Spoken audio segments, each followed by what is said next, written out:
Hello, everyone. Welcome back.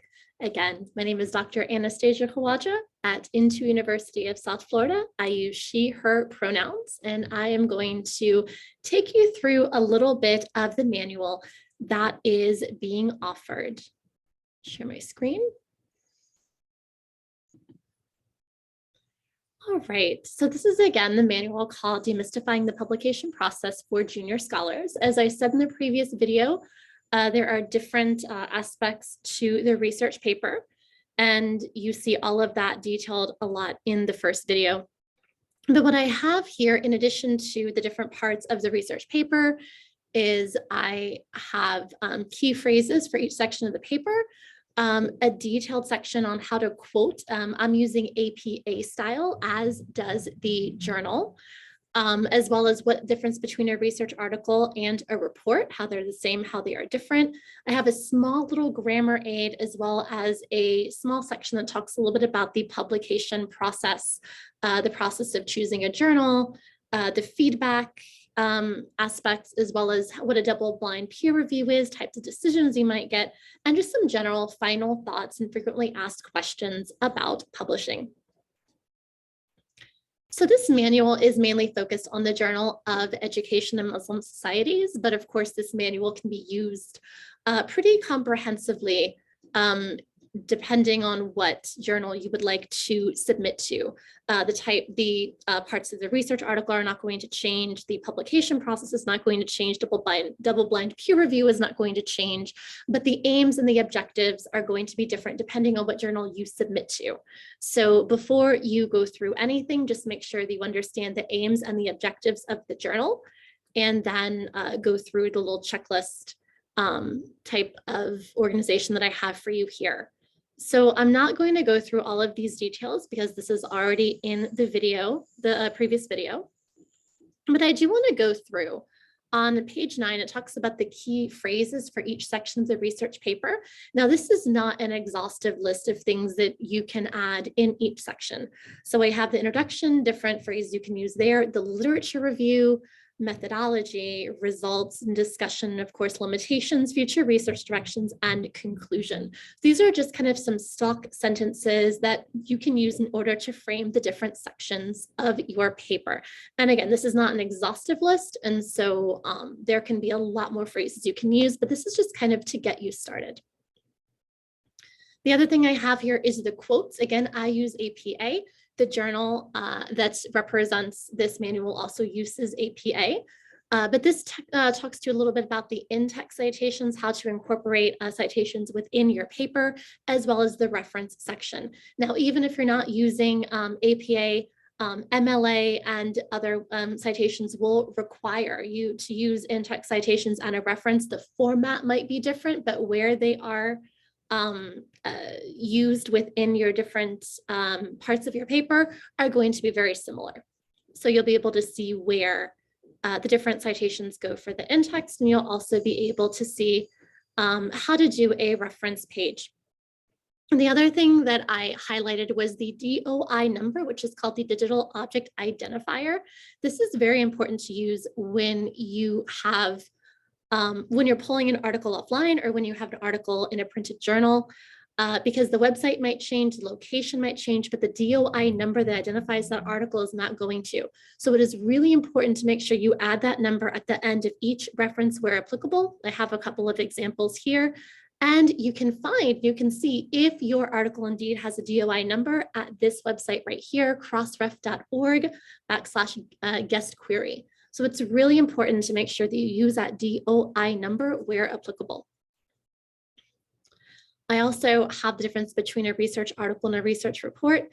Essentially, in a nutshell, a research report does not result in knowledge production, and your research paper does. So a research report is kind of a summary. It presents analysis of past ideas and interpretations of other scholars. A research paper is your work. You do have analysis of past scholars, but you also have your own original work with your own study, your own methodology, and your results and your interpretations of those results, as well as bringing in past literature to see where your study fits in to the rest of the published research out there with regards to your research gap. So again, Research report does not result in knowledge production. A research paper results in knowledge production, your knowledge production.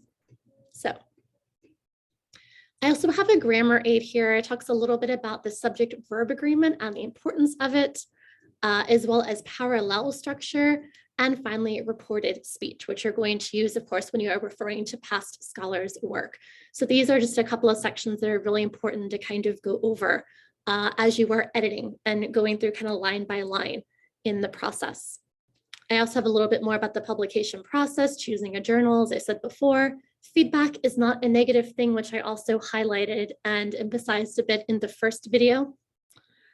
I also talk a little bit about the double-blind peer review, where you have at least maybe two people who are reading your article who are experts in your field, but the blind review process means they do not know whose work that they are reading, which means that anything that could possibly reveal who you might be in your manuscript needs to be taken out or X'd out.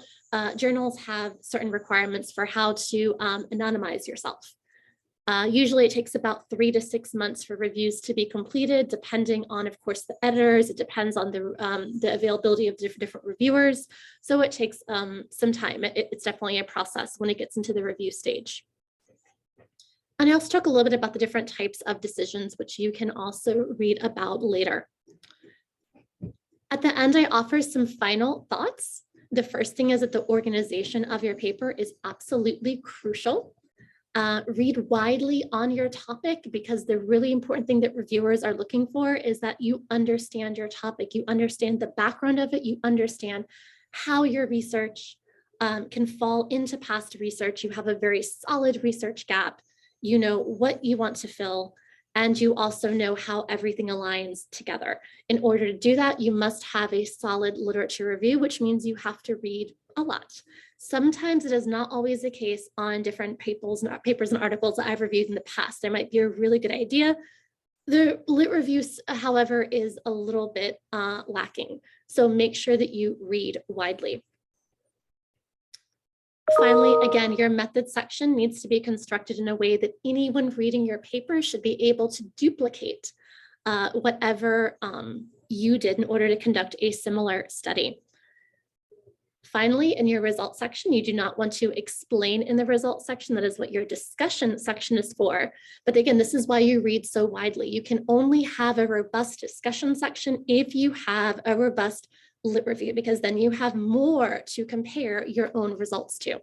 And you also have more of a case for how your research fits into the whole research process, or rather the whole what is available on your research topic. So the different articles that are already available.